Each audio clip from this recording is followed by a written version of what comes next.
За, гейминг чихвч байна уу? Гейминг тоглоом тоглоход зориулсан чихвч байна уу гэж ер нь бол асууж ирдэг л дээ.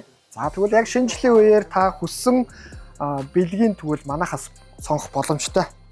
За, энэ нь болохоор HyperX Cloud 3 гэдэг нэртэй чихвч байна. За, mic-тэй. За, PC.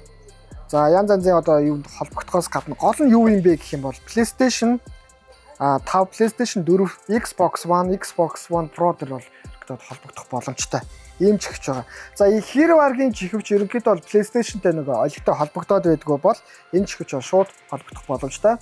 7.1 сервер дууралттай. Энэ яаж яана гэх юм бол ерөнхийдөө Home Theater-ын дууралт гэж бид нэр тухайд ярьдаг байсан. Тэр дууралтыг ерөнхийдөө бол сонсох боломжтой. Ийм чихвч байна. За, үүний хувьд бол их боломжийн бэлэг болгоод боогоод өгөхөд бол маш гоё. Одоо ийм чихвч байна гэдгийг хэлмээр байна.